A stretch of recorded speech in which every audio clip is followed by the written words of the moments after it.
जय शिवराय मित्रांनो, शौर्यगाथा चॅनलवर आपण शिवाजी सावंत यांचे छावा कादंबरीचे वाचन करत आहोत।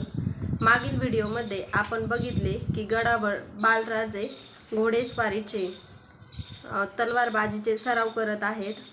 आऊसाहेबांनी बाळराजांवर केलेले संस्काराचे आणि महाराजांच्या शब्दबोलीचे सुंदर वर्णन आपण बघितले।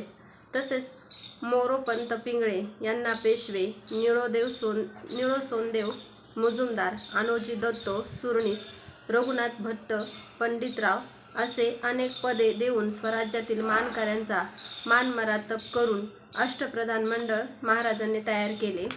महाराजांच्या शब्दातील वजन आणि स्वराज्यातील अहोरात्र झटणाऱ्या मावळ्यांची निष्ठा याचे दर्शन इथे घडते। आता पुढील भाग आपण बघूया। हुकमाप्रमाणे नेताजीराव फौजबंद होऊन सुप्याजवळ नामदारखान्याच्या फौजेवर तुटून पडले। हातघाईची चकमक उडाली। जोरावर असलेल्या खानाबरोबर नेताजींच्या शिबंदीचा निभाव लागला नाही। या चकमकीत खासे नेताजीरावच वर्मी जखमी झाले। त्यांनी माघार घेतली। नामदार खान आणि सरफराज खान नेताजींच्या पाठलागावर पडले, पण त्यांना हुल भरून नेताजी राजगडाच्या वाटेला लागले। जया झालेले नेताजी राजगडावर आले। राजांनी स्वतः त्यांच्या जखमा जातीने पाहिल्या। तबीबांना नेताजीच्या जखमा औषधी भरून आवळण्यास सांगून राजांनी नेताजींना विश्रांतीचा सल्ला दिला। खुद्द सरनोबतच जया झाल्यामुळे राजांचे हात आखडले। त्यातच पावसाळ्याला सुरुवात झाली। वेडावलेले आकाश मावळांवर कोसळू लागले। राजगडावरच्या खासे महलाच्या छपरावरून पागोळ्या पाघळू लागल्या। लाल ओहळ गड उतारू लागले। राजांनी या पावसाळ्यात वाकेनविसीची वस्त्र गंगाजी मंगाजी यांना बहाल केली। पुरे 5 महिने दुडगूस घालून पावसाळा पळाला। 12 मावळातून खबरा येऊ लागल्या। नामदार खानाने पुन्हा उचल खाल्ली होती। तो टप्प्यात येतील ती गावठाणं तसं नसं करीत चालला होता। रोहिडा खोऱ्यातून कान्होजी जेधांचे चिरंजीव बाजी जेधे यांचे खानाच्या मुलुकमारीचे बायजवार वर्णन करणारे पत्र आले। त्याला उत्तर पाठवण्यासाठी राजे सदरेवर बसले होते।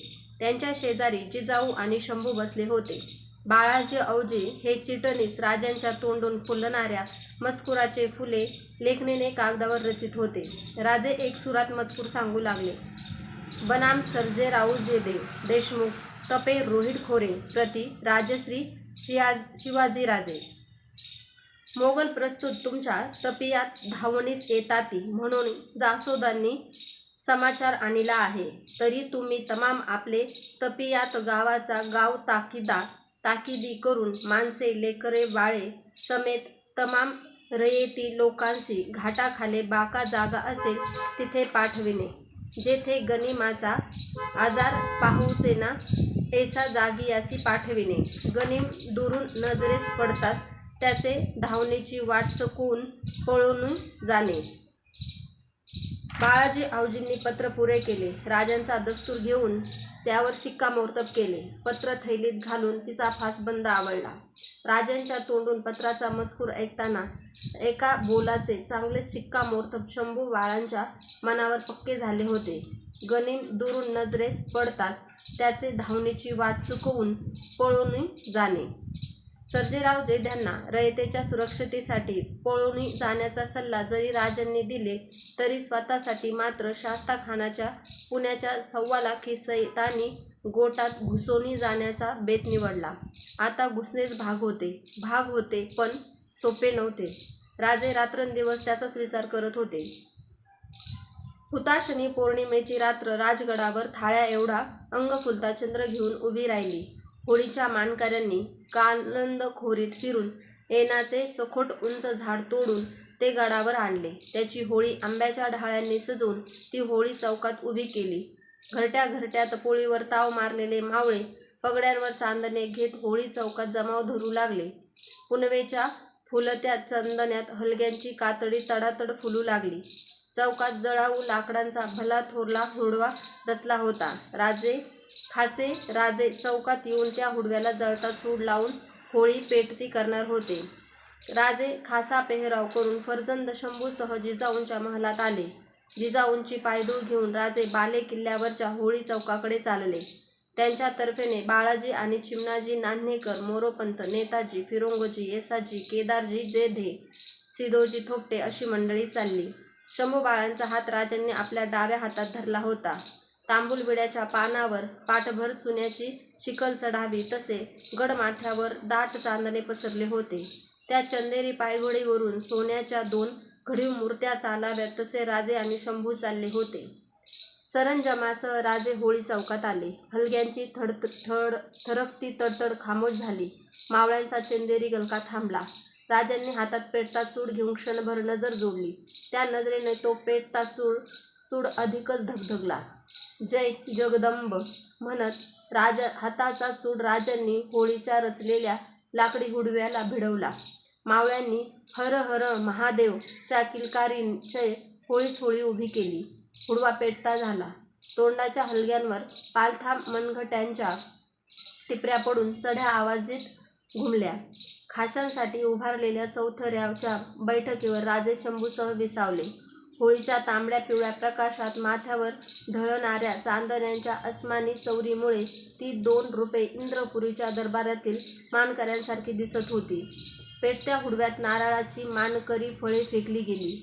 पुरते जळण्यापूर्वीच ते नारळ होळीच्या रसरसत्या निखाऱ्यातून आल्हाद बाहेर काढण्यासाठी धाडसी जवान मावळ्यांनी होळीभोवती रिंगण धरले. एक-एकटा मावळा थेट धकीजवळ जात बेधडक फुलल्या निखाऱ्यात हात घालून लागला. नारळ काही हाताशी येत नव्हता. घातल्या हातावरचे राकट केस मात्र राख होऊन धगीत मिसळत होते. होळी कुणाला जवळ घ्यायला तयार नव्हती. लाकडाच्या गाठी पेटता पेटता हटकन ठणकत मध्येच फुटत होत्या. होळी आणि मावळे एरेसरीला पडले होते. होळी आपल्या उदरातील दान द्यायला तयार नव्हती. मावळे तिच्या निखाऱ्याच्या आग पेटल्या गोटाला खंती घालून ते बाहेर काढण्यासाठी हट्टाला पेटले होते. झेपावलेल्या एका सर्जा मावळ्याच्या हाताला निखाऱ्यातला नारळ एकदाचा लागला.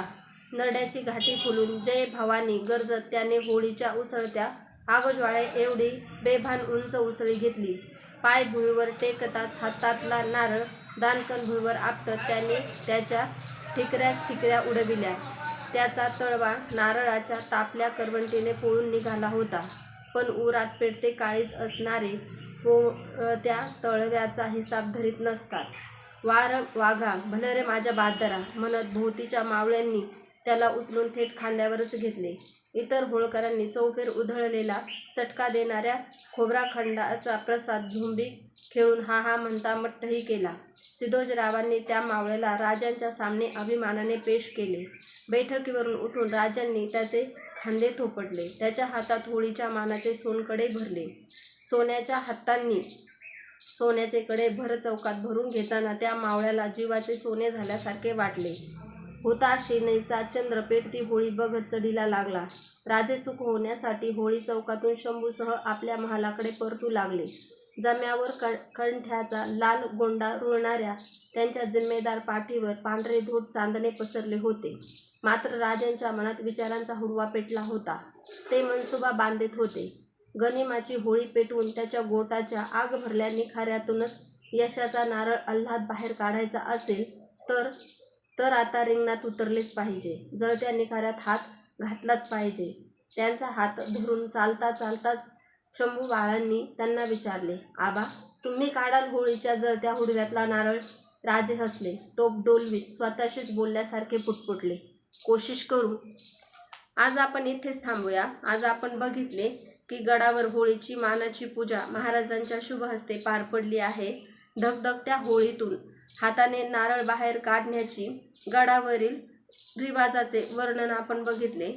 त्यानंतर सोन्याचे कडे देऊन महाराजांनी त्या मावळ्याचे कौतुकही केलेले आहे.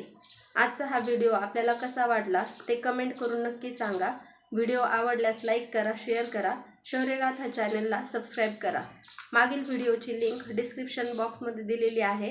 तेथे जाऊन तो व्हिडिओ नक्की बघा. जय शिवराय, जय शंभूराजे.